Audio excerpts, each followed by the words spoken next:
Well, at least they didn't get swept. Good job, guys. Didn't get swept. Cubs win 4-3. They survive and win 4-3. That's really what it was.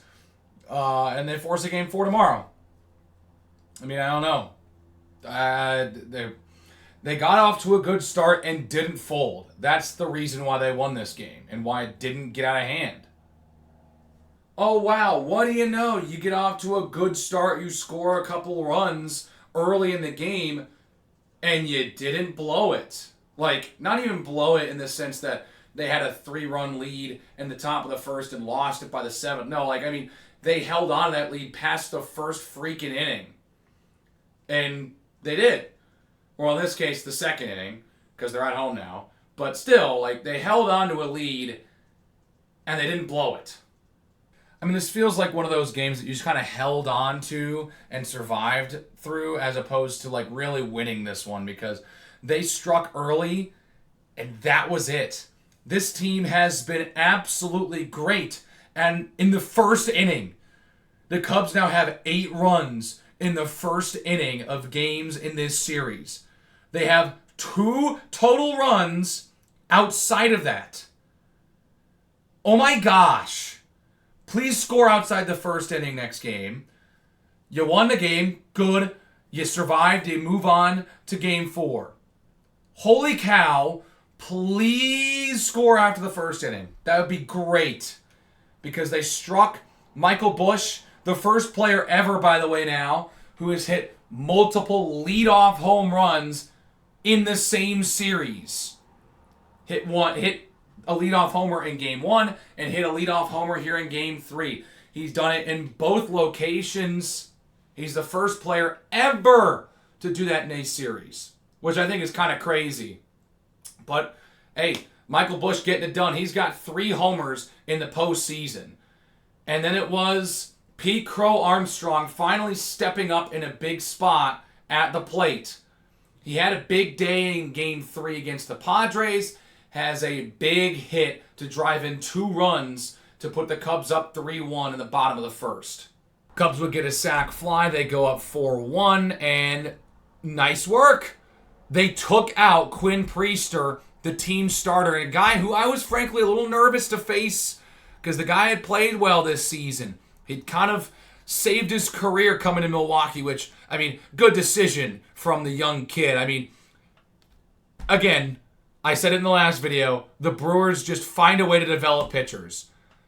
I don't know who's on their pitching staff and how long they've been there, but they know how to develop pitchers, and Quinn Priester is a perfect example of that. He did get shelled here in this game, and they took him out early. It's basically what happened to Matthew Boyd, except it wasn't as much of a blowout. Because after that, the Cubs' bats went ice cold. They did not score another run. They got 8 hits in total in the game.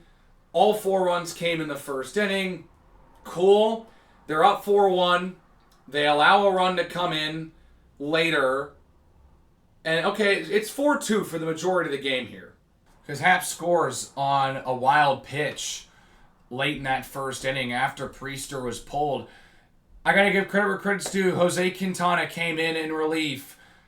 And he did a job. Picked up some very valuable innings for the Brewers. That's going to be one of those moments where the fact that they didn't have to use more pitchers than they ended up using is going to get a lot of credit to Quintana getting through some of those early innings after they'd given up a lot of runs. Cubs fans were thinking the same thing with Aaron Savall at the early stages of Game 1 after Matthew Boyd was rocked and so was Michael Soroka. Savall pitched a good couple of innings, and then, especially after Game 1, a lot of people were like, that's going to be huge. Those are huge innings, especially if they go out and win Game 2. They obviously didn't. They kind of looked worse in Game 2, but, you get the point. Quintana pitched big innings for the Brewers here. And while he was out there pitching, the Brewers did get a run back. And Jake Bauers had a really good game. He got an RBI single off of Jameson Taillon, who was the starting pitcher for the Cubs. I think a lot of people felt pretty confident in Chicago and Jameson Taillon, which is really nice because he's a good pitcher, has not had the best start first couple of years in Chicago, He's been dealing with some injuries. It feels like he's finally fully recovered, and it shows on the field. He's playing very well right now. But Bowers did take him for a single in the fourth that drove in a run, 4-2, and he would be taken out after the fourth. By the way, the Brewers scored in the top of the first off of a sac fly. This is the first time ever as well, not just the Michael Busch thing, but this is the first time ever that both teams score in the first inning in the first 3 games of a postseason series in baseball history. Because both teams have put up runs in the first inning in this series. I think that's kind of crazy with how lopsided it's felt so far. That's kind of wild that both teams are coming out to play very early. The fireworks are always in the beginning of these games. I mean, these teams just are like, yeah, screw the pitchers duel. We're all excited about like, oh man, the Brewers pitching staff's great. The Cubs pitching staff not as great, but still pretty good. It should be entertaining. 2 out of the 3 games a starting pitcher has been pulled not even through the first inning. Priester got pulled through 2/3 of an inning today for the Brewers, and Matthew Boyd was pulled 2/3 of an inning through the first inning for the Cubs in Game 1. I mean, it's kind of crazy. There would be a little stagnation here before the 7th rolls around. Andrew Kittredge comes out in relief. First pitch to Jake Bowers, takes it to left field and gone, and it's a 1-run game, and oh no, here we go.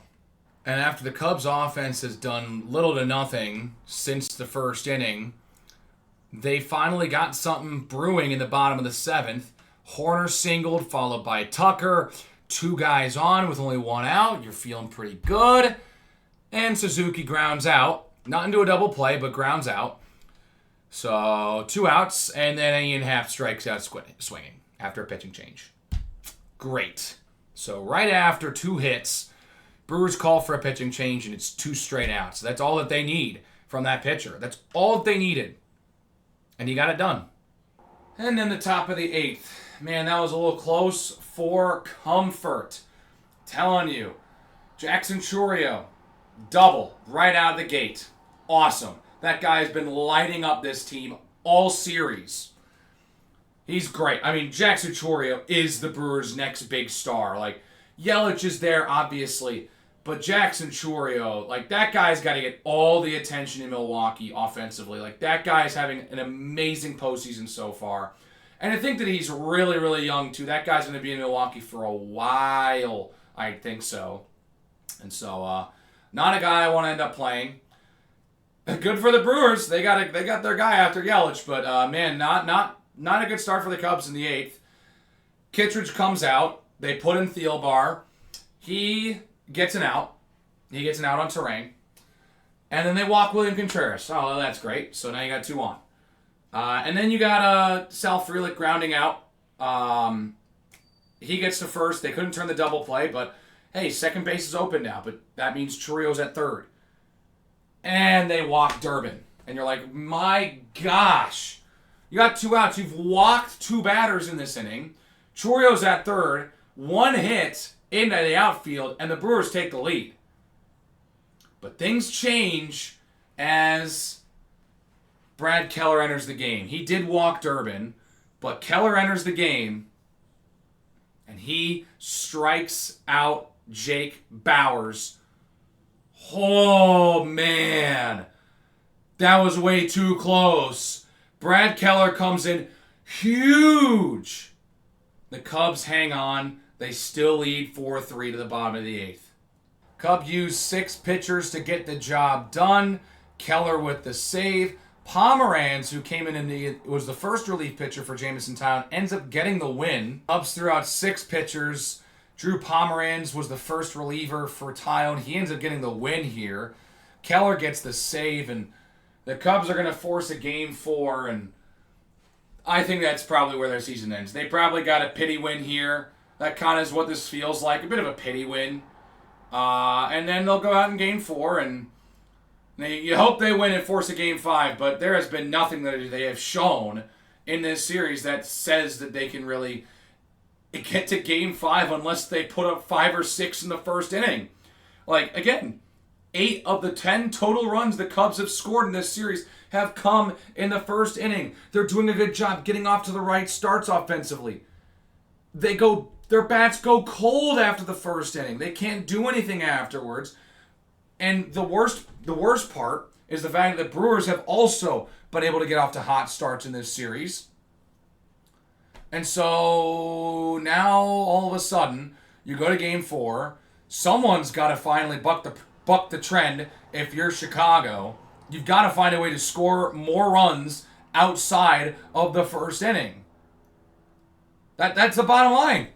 This series has been a snooze fest past the 4th, at least for the people that want to see all the scoring and the runs and the home runs and all that stuff. It's been a boring series after that, but it's been fireworks for the first 3 to 4 innings.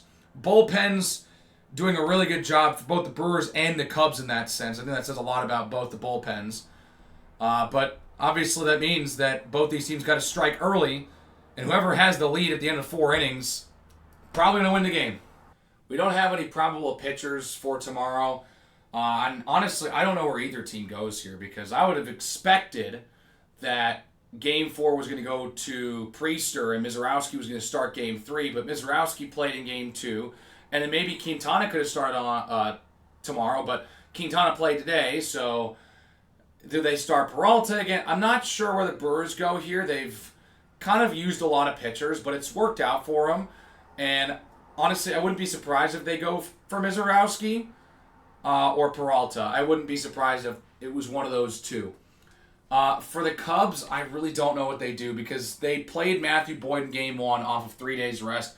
Clearly that didn't work out. It blew up in their face. They won't turn to him again, even though it's been probably about 5 days. Actually, you know what? It's been about 5 days. They might start Boyd. I wouldn't do it personally, but they very well could. But the thing is, I don't know where they go. That's the thing. I don't know what they're going to do here. I wouldn't go with a bullpen game because it's Game 4. It's an elimination game. Still. So I don't know what they end up doing. We'll see. Maybe it's Colin Ray that starts Game 4, even though I think he's already pitched in this series. Who knows? I'm not sure. But the Cubs pitching's got to get off to a good start. Jameson Taillon did a good job getting through 4 innings. Again, the starters haven't lasted very long in this game, or in this series for the Cubs. Boyd was pulled before the first inning was over. Shota didn't last 3 innings. Taillon lasted 4. If they can get 4 innings and only 1 or 2 runs allowed, I think they're in a much better position than they have been. Again, it then flips over to the offense. If they can score outside of the first inning, that would be great. If they win tomorrow, then I will kind of show that same excitement that I showed for those 2 wins against the Padres. Like, this win feels, it's nice to win in the playoffs. But when you're down 2-0 in a series and you win a game the way they did, it was close. They kind of not necessarily stumbled over the finish line, but they outlasted the Brewers. You don't necessarily it's not like you feel empty after this win. You just kind of feel a little unsatisfied. You're like, okay, they got the win. They staved off elimination. I mean staved off elimination. But if they want me to believe, and if they want me to get really excited, they win Game 4 pretty comfortably, and they win Game 4 like a winning team should, right? I do not want them to see them win a game like they did today again. Winning like this is surviving. It's not going out there and taking what they give you and jumping on it. They did that in the first inning, but they didn't do that for the other 8. That's the thing. It was great first inning, could not find a way to really threaten from there on out, and their defense just held on afterwards. So if they can go out there and put up 6 runs, but 3 or 4 of those runs come in the 5th inning or later, I'm going to feel better about going into Game 5. But This win has not convinced me that we are in reverse sweep territory. I'll tell you that much. So, Cubs stave off elimination. They got another elimination game tomorrow. We'll see what they do. I fully expect this season to end tomorrow. I'm not going to lie. I kind of had a feeling they were going to win Game 3. It felt like it just wasn't going to be a clean sweep for some reason. And yeah, I feel like tomorrow's where it ends. I mean, it's the Cubs. I mean, this is the same team that went on a 108-year long drought between World Series titles and didn't play for the World Series in 70 years, from 45 to 2016. That was 70 years. It was a good 70 years in between World Series appearances. Anyways, that's all I've got. I hope you enjoyed this video. I hope you have a great day. I hope you liked it. Please give it a like if you liked it. And subscribe to the channel if you want to be part of the community and see more content from me. Whether or not you're a Wisconsin sports fan and want to, troll and dance on my grave when my team loses. Or if you're, just a fan of a team in Florida and you're just interested in what's going on in Chicago, and you like listening to me talk about Chicago sports, whatever.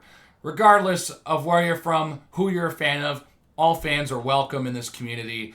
Go ahead and hit that subscribe button if you want to join. Keep the conversation going down in the comment section below, and, well, I'll see you guys in the next one.